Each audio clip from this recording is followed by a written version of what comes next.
everyone. Thank you so much for joining us. We are the Housing Fund. Thank you, Holly, for coordinating this awesome presentation, and thank you guys for making the time to meet with us.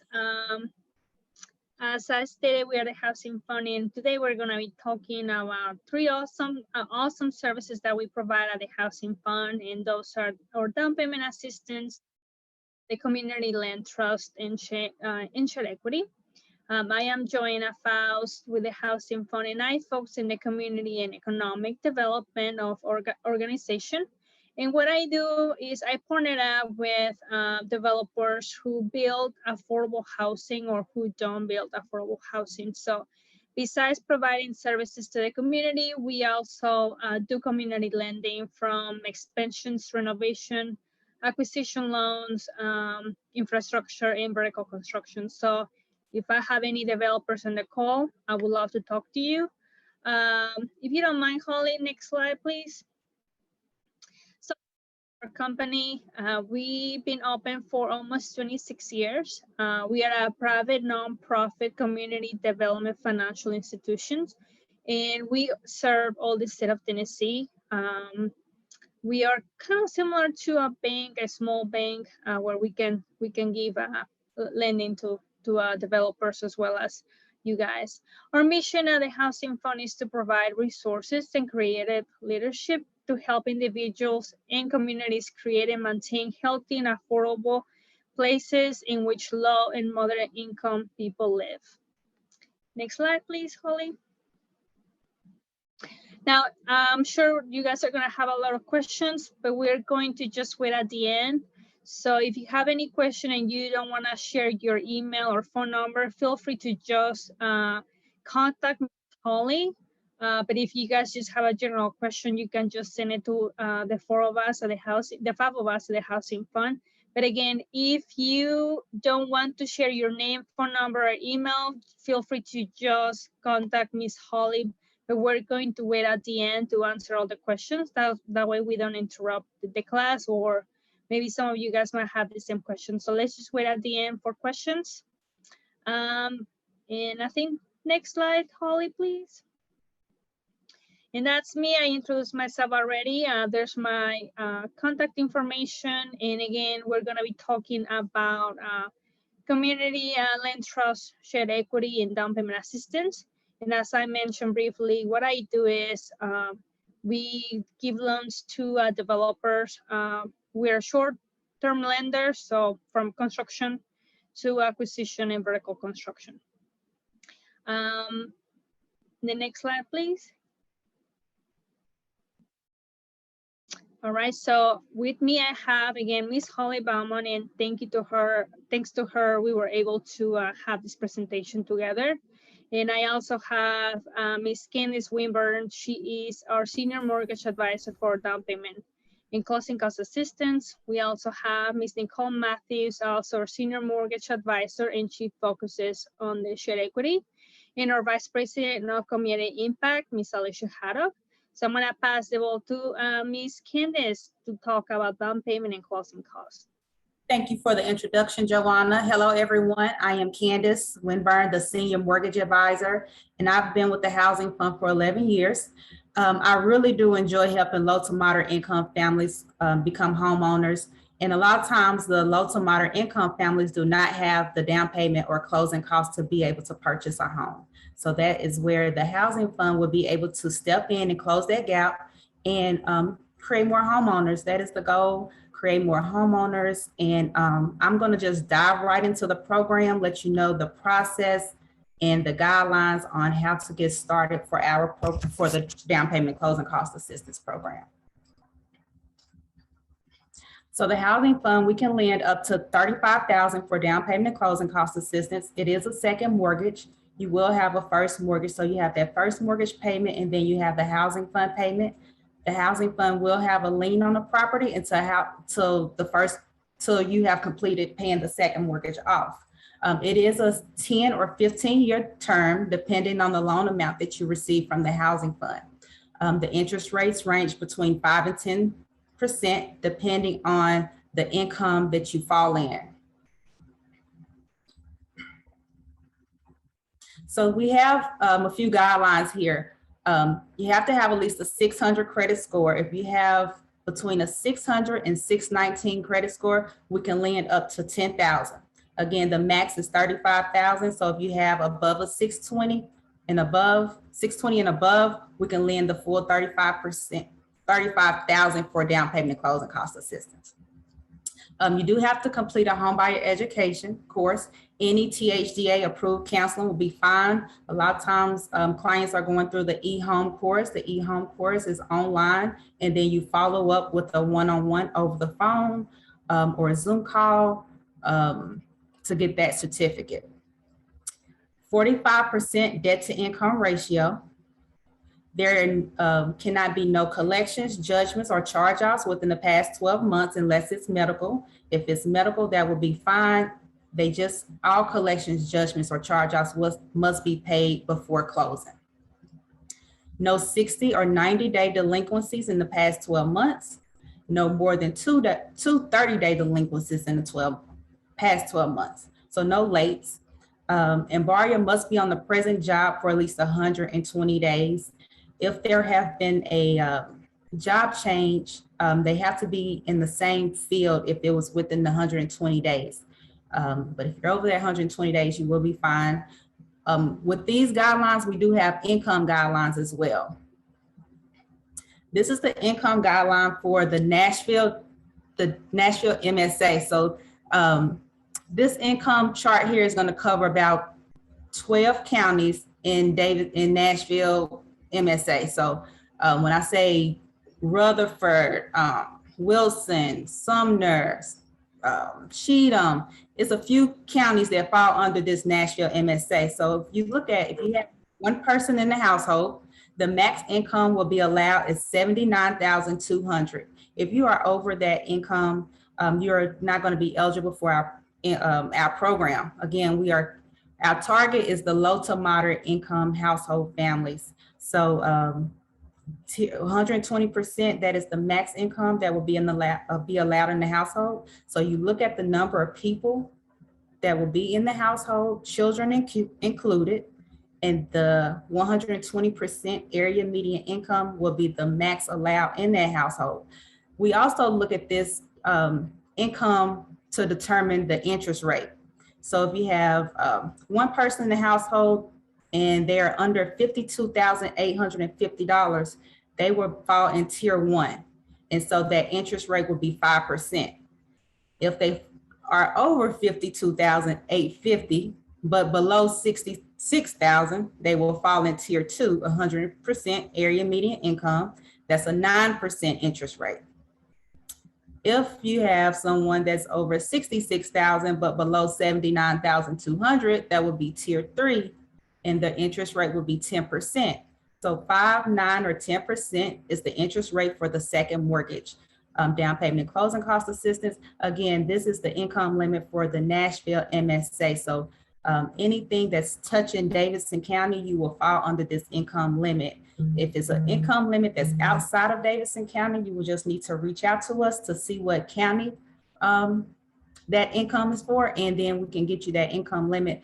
So every county is different. So Montgomery County will be different. If you have someone in Shelby County or Knoxville, this is a statewide program. So we have all income limits for all counties. And so how you get started into the closing table. You'll get approved for the first mortgage. Once you get approved for the first mortgage, you let your lender know you want to use the housing fund for down payment and closing cost assistance. And then you find a property.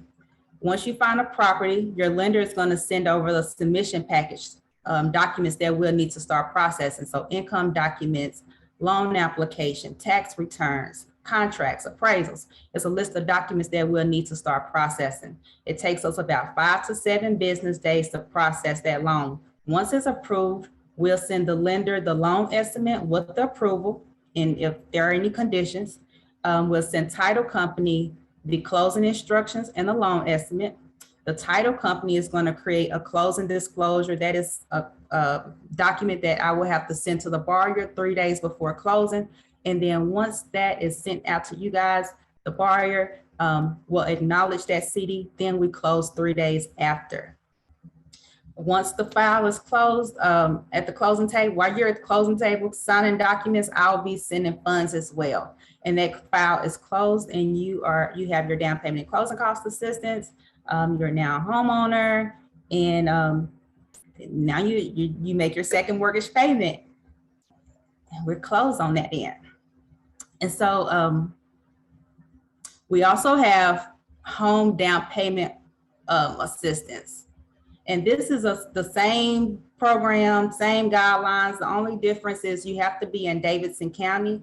Davidson County in Tier 1. Again, we are, our target is the low to moderate income. So we look at the 80% area median income on this one. So it's one person, $52,850. If you're under that, we can get you 0 monthly payment, 0 interest. That is the same guidelines as the other program. Again, it's just Davidson County and Tier 1 borrowers. And then we have a home improvement loan. Same income limits up to 120%, like the regular down payment assistance, up to $35,000. Some of the things we can do on that one is roof, HVAC, accessibility features,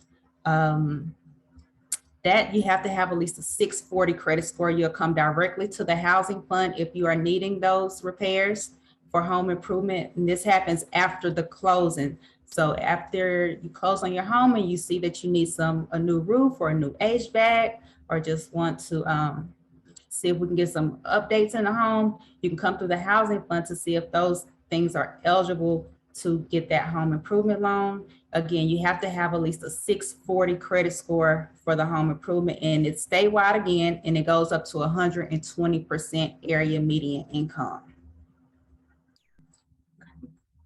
All right, with that being said, I'm going to pass it over to Alicia, and she will talk about the Community Land Trust. All right, thank you, Candace. Thank you for giving us that great synopsis of down payment assistance. So I am Alicia Haddock, Vice President of Community Impact at the Housing Fund. I manage the Community Land Trust Program. It is Nashville's first community land trust. So last week we celebrated the first property that was built in North Nashville under the Community Land Trust portfolio. We had a really good time. We honored some benefactors of not only the Community Land Trust, but of the Housing Fund. So it is all about affordable housing, affordability, and what that looks like for potential homeowners and people who have a dream of home ownership. How can we create these opportunities so we can help fulfill that dream of home ownership? So it is my pleasure to manage the Community Land Trust Program. So what is a CLT? So we say CLT for short, for Community Land Trust. And right now it's all about educating people, educating the Nashville community, educating Middle Tennessee on the Community Land Trust model. And so it is a nonprofit community-based organization or program, and it is a program at the Housing Fund that offers permanent affordable housing. It's all about permanent affordability. So I think, I know I'm not alone when I'm saying affordability is the issue of the day. We're talking about it in our homes. We're talking about it with our friends. What does it look like to not only survive in Nashville, but to thrive, right? And help kind of move forward in the goals that we have, especially surrounding home ownership. So the CLT is one of those models, one of those mechanisms that will help potential homeowners, people who dream of home ownership, obtain it. And so the CLT, the premise of the CLT is we lease you the land and sell you the home. Okay, so the Housing Fund owns property in Davidson County. And so on that property, we will build brand new constructions, brand new homes, and then we sell the homeowner the home and not the land. And the program is governed by a ground lease. And so that ground lease says that it will give you the functional equivalent of land ownership, but you will pay the housing fund a ground lease fee each month. And so with that model, that means that the home is significantly less. The purchase price will be less because you're only buying the home and not the land. So it ensures home ownership is sustainable.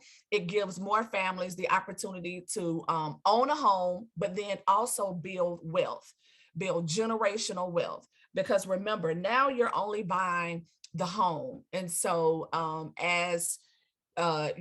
the purchase price, we always hear this, okay, so what's the median home price now? And if it's $400,000, it would be significantly less in the community land trust program because we are separating the land costs from the home. And it focuses on remaining permanently affordable.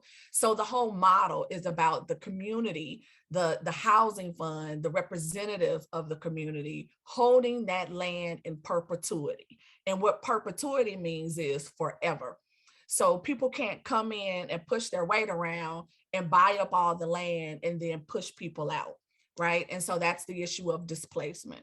So remaining permanently affordable for the community is one of our #1 goals in the Community Land Trust program. But it is serving households that are 80% of the area median income. And so as you purchase a home in the Community Land Trust portfolio, your commitment is when I'm ready to sell that house, I'll sell it to someone who was in the same position as I was when I started my home ownership journey. So it's almost essentially a giving back, right? You will sell it. You will get a profit from selling your home, but it will be to someone who is also in the 80% area median income category. And it also promotes long-term stewardship and it preserves land within the community. So that is the whole idea of land not being gobbled up just by anybody or someone who will continue to price people out, right? It is that preservation of affordability, and the Community Land Trust program protects against foreclosure. We have some of the lowest foreclosure rates. If you're talking about a program, a home ownership program model like this, we can tout that we have very, very low foreclosure rates. So the two estates that you may have heard of, or as you're embarking on your home ownership journey, what does an estate mean? I'm a big person. I go to estate sales, but do you really consider yourself when you become a homeowner as now having an estate? And yes, you will. So there are two types within the Community Land Trust program. There's the fee simple estate and then a leasehold estate. The fee simple estate is all about your home.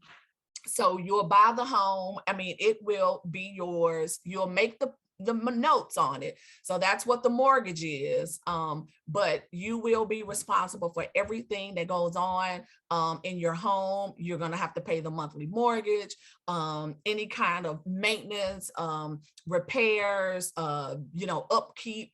That is what happens when you become a homeowner. The house is yours. And so that is the fee simple estate. But a leasehold estate is pertaining to the land. So with us having a ground lease and not selling the land, but only selling the home, you'll be responsible for a low monthly fee. So it gives you the functional equivalent of ownership of the land while we have that ground lease in place.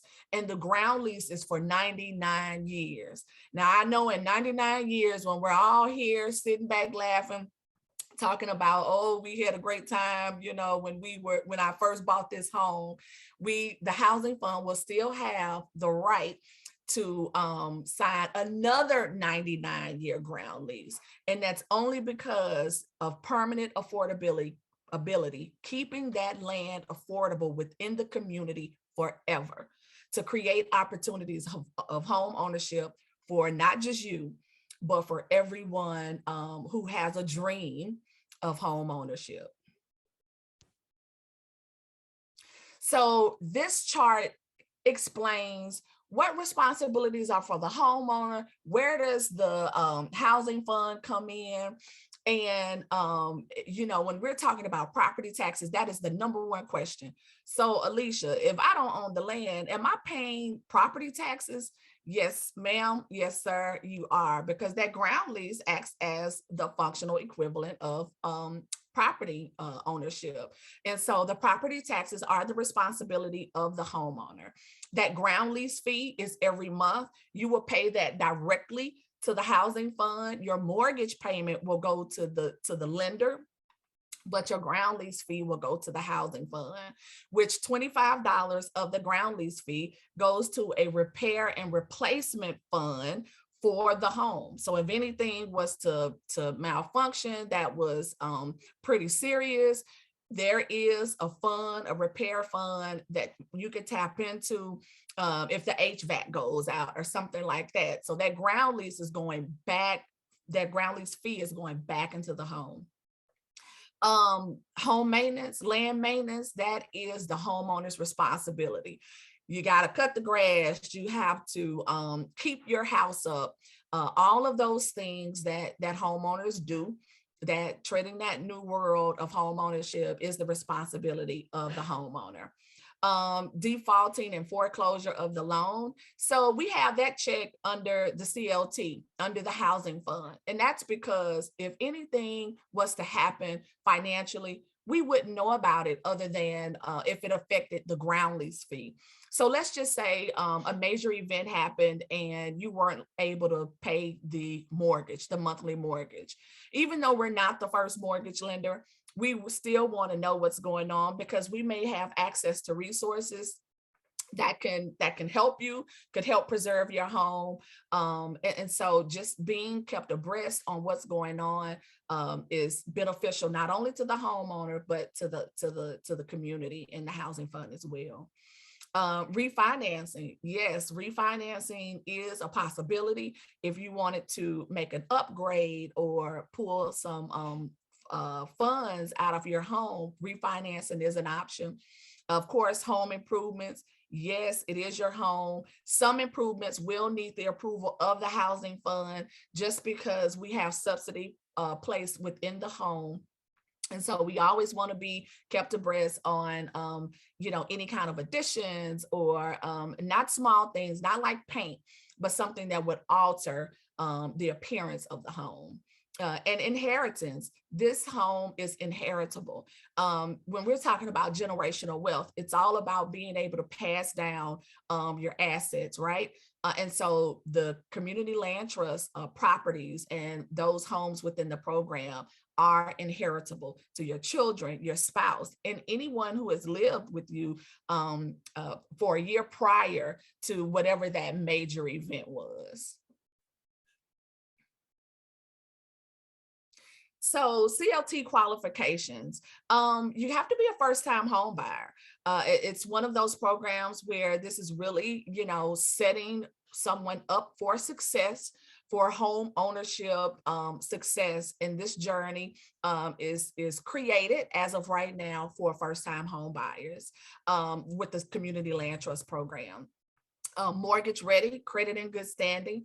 That means that our first preferred lender is Pinnacle Financial Partners, and they require a 650 credit score, that you are a first-time home buyer, and that the home buyer is 80% of the area median income. So not only are these requirements for the Community Land Trust, but they're also requirements for Pinnacle Financial Partners and the product that we use to get you qualified for that mortgage, for that loan.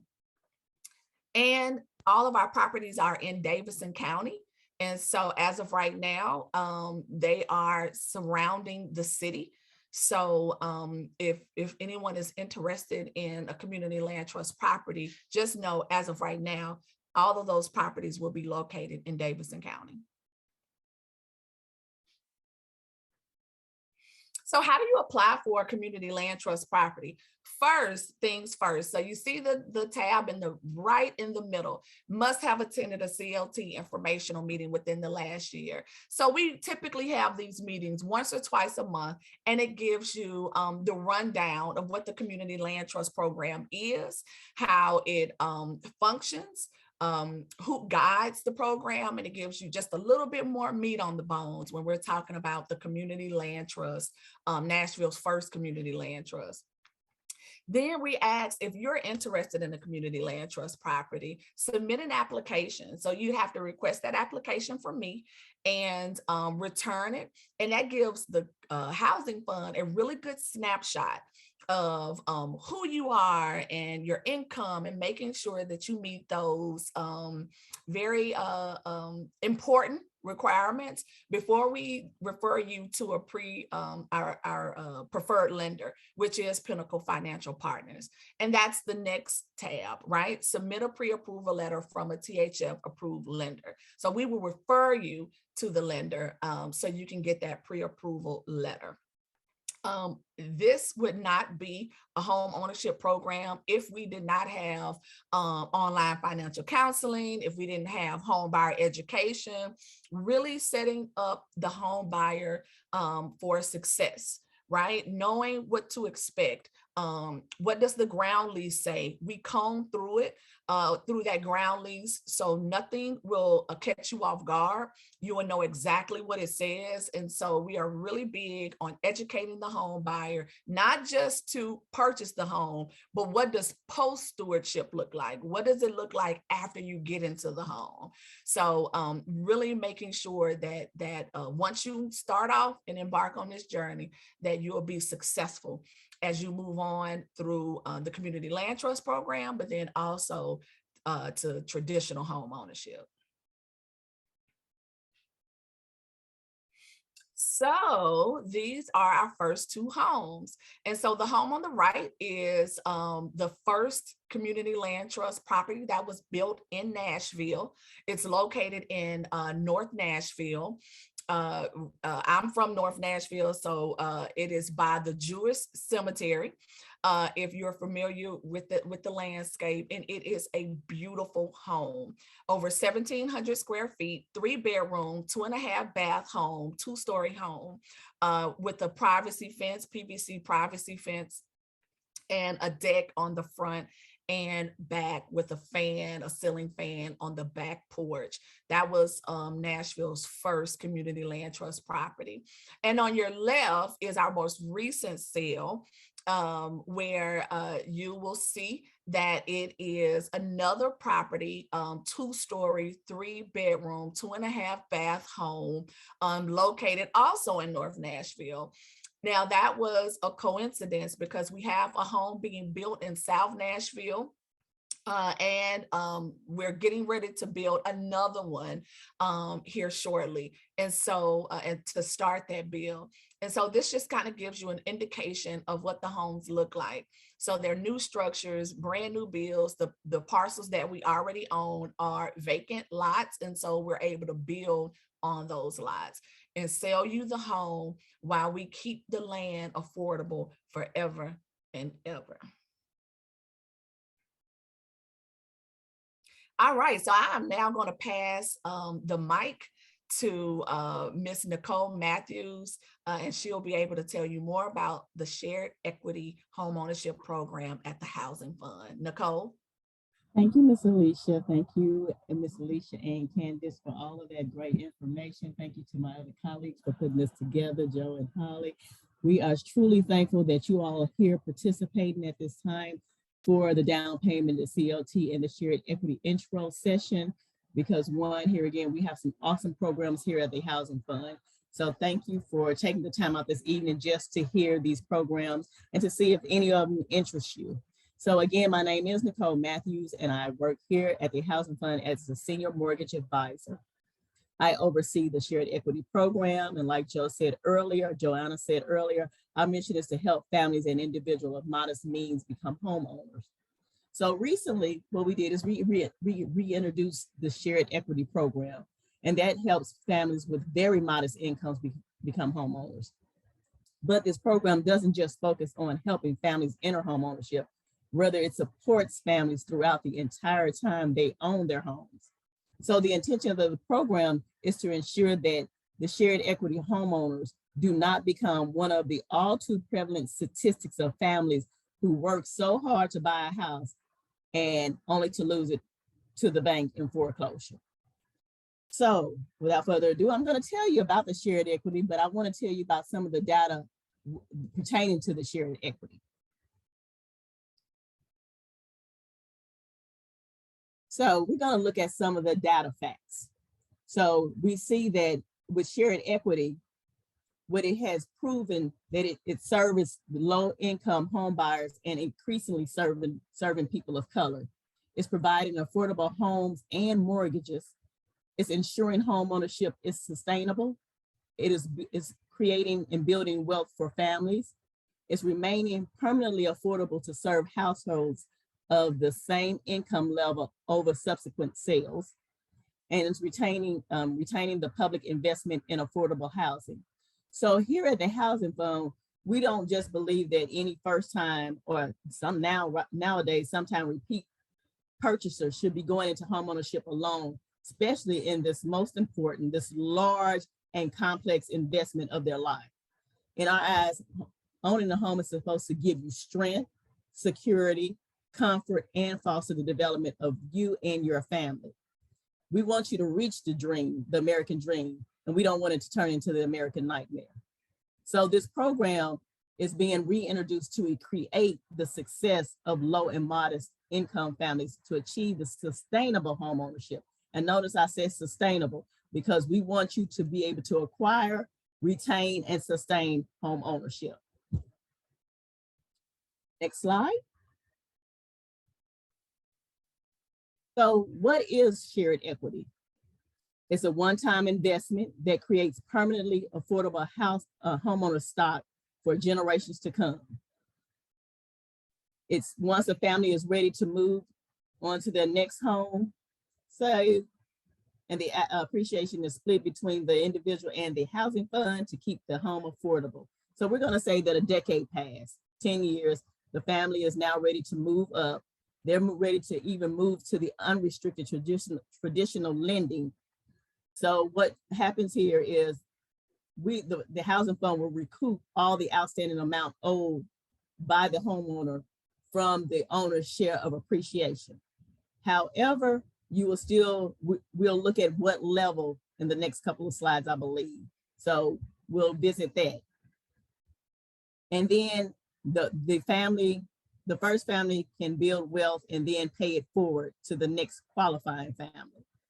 So basically what it's saying is by participating in the shared equity, you are also paying it forward. So that's basically what the shared equity and the CLT is about, paying it forward. That's because we leave our investment in the home permanently. And when you sell your home, we share the appreciation. That way we have more money to invest in the home, so it will be affordable for the next family of modest means who can buy it. So it's about paying it forward. Next slide. So we're going to talk about the shared equity model. The Housing Fund partners with financial institutions to help create affordable home housing opportunities. So basically what the prospective purchaser, they're required to contribute at least 1% of the sales price towards down payment of the home. Now this 1% may not be in the form of a gift. The 1% may include the earnest money, inspection costs, appraisal costs, and other costs noted on the closing disclosure. So all buyers have to contribute this 1%. And here again, it is the 1% of the sales price. Now let me digress and say, this does not cover the closing costs. So you have 1% plus your closing costs if you are looking at the shared equity, because this is just 1% for your skin in the game to make up the 100% loan to value. So with your 1%, then the housing fund covers 25% of the home costs, which is basically a huge down payment on your behalf as a buyer.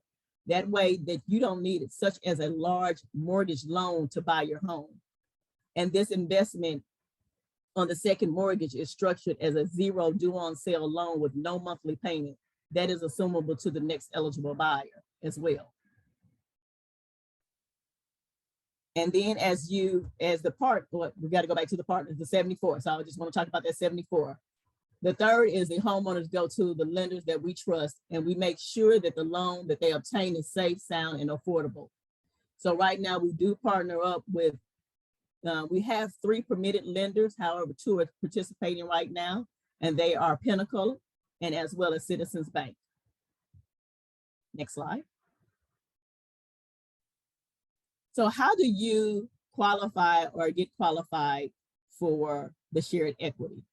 In order to purchase a home in the program, buyers must qualify for the shared equity program by first, income qualification. This particular program, its income is 120 or less of the area median income. And here is our chart. So if we have a family of 4, you can go up to 116,100. A one-person household is 79,200. So long as you do not go above that 120 area median income, and we do count household, total household. Then we have you have to complete an introductory session. And basically that's like what you're having right now, by listening and reviewing to how the program works and the description of the program requirements and steps required to become eligible. So this would qualify for that introductory section. Then you submit the certificate of completion for a home buyer's educational course at a THDA approved pre-purchaser educator. And that's a 6 to 8 hour home buyer education course. Or you can do it online at eHomeAmerica, just like my counterparts have said with their program. As well, we're at to qualify, and we don't have these on here. These are some additional. You have to qualify, like I was talking about, through that permitted lender, which is either Pinnacle or Citizens Bank. Then next you will qualify for the shared equity investment. So that's submitting over your application. You can do that while you're submitting your information over to the permitted lender. And usually if you're interested, I can send you the link where you can go on the Housing Fund website, and we have the applications on the landing page there as well, or up under the shared equity. And then you have to complete a 2 hour of shared equity education. And that's where we go over the deed covenant restriction. So that's where we talk about the ins and outs, the maintenance, making sure that you understand what you are signing and what you are signing up for. So with that being said, like Alicia was talking about the maintenance, we have, because this is your home, even though we're sharing as a partner with you, you are the homeowner. You are responsible for all the maintenance, the mortgage payments, things of that nature, from cutting the grass and all of that, because this is your home. We're just here for you, just in case of life happens, and life will happen. Here again, we just hope that it's not detrimental, but you do know that you have a partner with you. So next, I want to give you some information on how to initiate property and images of homes that are or will be in this shared equity portfolio as parameter examples. So there's two ways in order to acquire the property. The first way is a buyer's initiated, which we call the buyer's initiated choice. And this is where a client comes to the housing fund and applies for a shared equity loan and finds a qualifying property on their own. And these are the parameters of those homes. So right here, we're talking about if we're looking at a single family dwelling or a townhome, 2-bedroom, minimum 1.5 bath, minimum square footage of 900. So if we're looking at a 3-bedroom, minimum of 2 bathrooms and a minimum of 1,100 square feet. So those are our parameters. However, when you are looking at doing the buyer's initiative choice, we ask that you submit over just a little bit more information, but we can get that from your realtor, the multi-listing service, the MLS, so we can make sure that it fits our criteria for home ownership. So next slide. So we are now going to look at the Housing Fund Initiative way. And basically, it is the stock that we have in our portfolio. And as you can see, we have one that is for sale at 348 Piney Trail, that's in Murfreesboro, Tennessee. And then we have a townhouse that's under contract, as well as a single family dwelling that's under contract. And these homes, of course, Murfreesboro is Rutherford County. We have one that the under contract is Davidson, and the second one is in Waynes County. So again, this program is for the whole state of Tennessee. And we do now, we partner with developers to create and renovate homes in the shared equity program, so we can make sure that you're getting a very high quality home. So we have, like, again, you can do buyer's initiative, or we have property that's in our portfolio that's right now up under rehab. So that will be coming about as well. So basically what I wanted to just give you just a takeaway as you think about it. We support home ownership before and after purchases. That's just the shared equity, because we want you to qualify, retain, and sustain the home. So we're not here just to get you in the home. We want to let you know that you are here. We're here to help you retain it and sustain it. Because one, it's all about generational success, so we can build generational wealth. So if life does happen, know that you have the shared equity to turn to, so we can figure it out together, so we can get you some solutions. We don't want you to ever to feel like you're in it by yourself. And lastly, some people just see the shared equity as a stepping stone. And here again, that's what it could be, a stepping stone to the private mortgage home ownership. But I will say that this program is not for everyone. And if you can easily afford $300,000 to $400,000 home in Nashville, then the shared equity may not be for you. It may not be. But here again, for those people who cannot afford that, then this might be a good fit for you, or maybe just to look into. So if you are interested, just let me know by sending me an email saying interested, and we'll start the process. But here again, the first is to go ahead and apply with that shared equity that you can get at the Housing Fund website, and then that will let us know that you're interested. So I believe that is it, Ms. Holly. Thank you, Joe.